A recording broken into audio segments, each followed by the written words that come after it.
Evet, Doğa Yuvacik'ta havada duran bir yaprak var. Havada duran bir yaprakla karşılaştık arkadaşlar. Yorumlara yazın, nasıl bu yaprak havada duruyor? Daha fazla sürdü.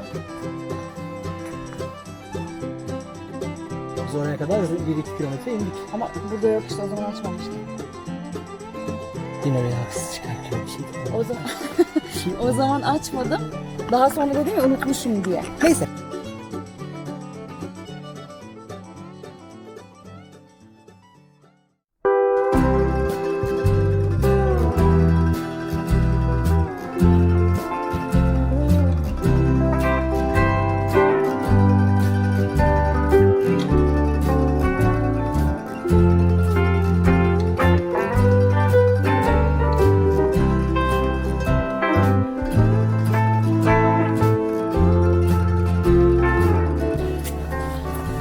Evet.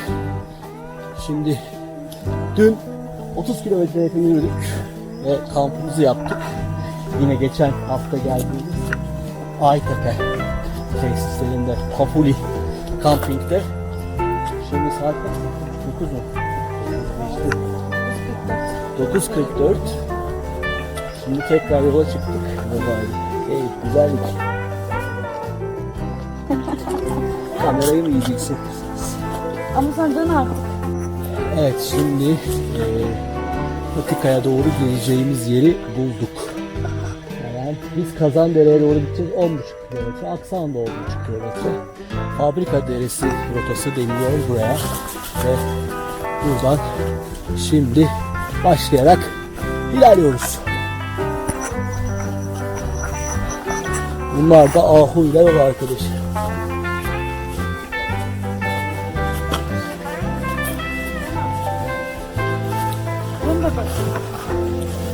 Dön bebeğim, dön çaresizmiş.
Evet, havada duran yaprak. Doğada neler oluyorduk? Havada duran bir yaprakla karşılaştık arkadaşlar. Yorumlara yazın, nasıl bu yaprak havada duruyor? Bir de böyle şey yapıyor işte, böyle hani insanları da hani videonun içine dahil etmek. Evet arkadaşlar, sonra bazı olaylarla karşılaştık. Ben sadece tek söyleyeyim. Evet, Doğa Yürüyüşü'nde havada duran bir yaprak var. Bakın. Bakın, havada duruyor. Bakın, hiç yere düşmüyor. Burada yer çekimi olmayan bir bölge bulduk. Şu an mesela göremiyorsunuz, ben de algılıyorum. Burada yer çekimi yok çünkü. Yer çekimsiz bir alan burası.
ayakları yarıldı arkadaşlar. Çünkü kendisi suda ayaklarını cıvıldattı. Evet, yani suya gitti ve sonra da ıslak olan kurumamış ayaklarıyla çorabı giydi ve sonra 30 kilometre yürüdü. Tabii ki bu da ne yaptı? Su toplattı. Çenemesini çekiyor. Uyarılara dikkat edin. Evet, her zaman gibi uyarıyor. Sakalımız da var ama dinlenmiyor. Ben de.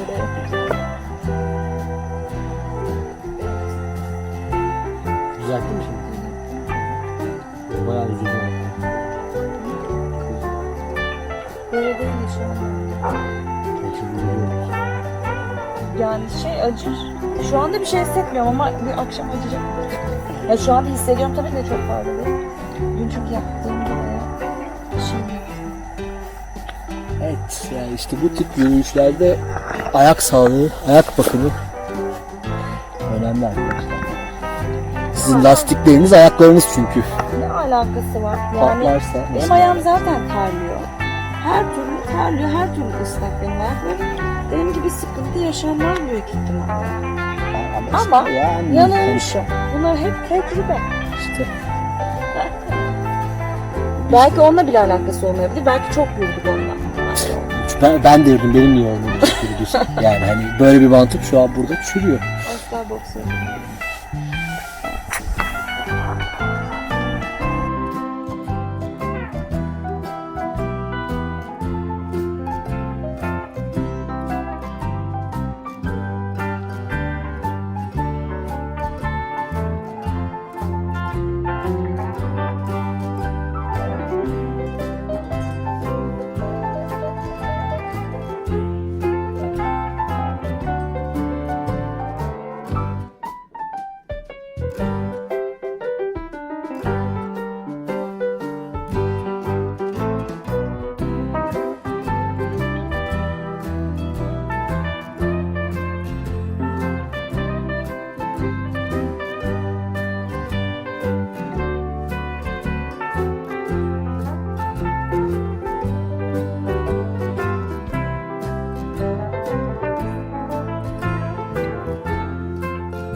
Aytepe 10,5 kilometreyi bitirdik. Daha fazla sürdü. Bak 12. Adamlar yazmış, bir şey itiraz ediyor. Adamlar yazmış oraya, boşuna 10,5 dememişler. Yok biz daha fazla 12 kilometre. Bak aynen. Ama tabii ki doğru diyorsun. Çünkü biz Aytepe'nin olduğu yere inmek için zaten şey yaptık. Yani kamplıktan aşağı indik, orada başlıyor. Sonuna kadar 1-2 kilometre indik. Ama burada yok işte, o zaman açmamıştım. O zaman açmadım. Daha sonra dedim ya unutmuşum diye. Neyse her halükarda rotamız bitti yani. Bitirdik. 12 kaç 12 mi? 12 hatta bir de oradan ekle. 13-14 kilometre yürümüşüz. Bak Kunduz Dağı varmış. Biz oraya yürümedik ama orada 11 kilometre. Şimdi biz bu tabelayı görmüştük. Şimdi bizim çalıştığımız Fatih var burada. Büfesi var ama biz oraya doğru yakın çıkacağımızı düşünmüştük. O şimdi yukarıda kaldı. Şimdi bir karar eşiğindeyiz. Ya oraya çıkacağız. Onu takip edeceğiz. Ya da aşağı doğru inerek otostop çekmeye çalışacağız. Ne kadar yer olduğunu kestiremiyoruz. Şu an var ama bakacağım şimdi.